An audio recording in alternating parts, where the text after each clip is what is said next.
17 missed calls, none from Eric. Dozens of text messages from friends, colleagues, my sister in Denver.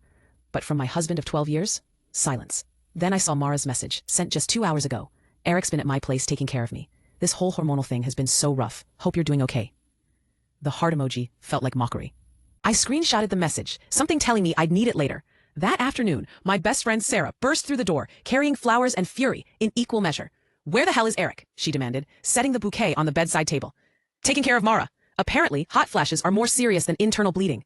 Sarah's face went through a series of expressions: shock, disgust, rage. "Are you kidding me? Julia, you flatlined for 30 seconds during surgery. The nurse told me. You died for half a minute, and he's playing nursemaid to his emotional affair partner?" Emotional affair partner. The words I'd been too afraid to say out loud. "It's not an affair," I said weakly, though the words felt like lies on my tongue.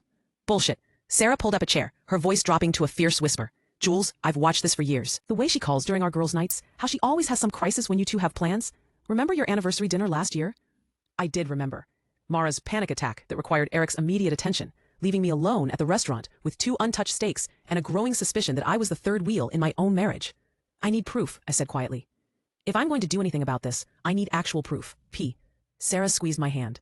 "Then we'll get it." 2 weeks after being discharged, I sat in my kitchen drinking coffee that tasted like ash and staring at the business card Sarah had given me. Marcus Chen, private investigator, in simple black lettering. My hands shook as I dialed. "Chen Investigations." "Hi, I need to hire you to investigate my husband." There was a pause. "I see. Can you come in today? It's better to discuss these matters in person." Marcus Chen's office was in a nondescript building downtown, the kind of place you'd walk past without noticing.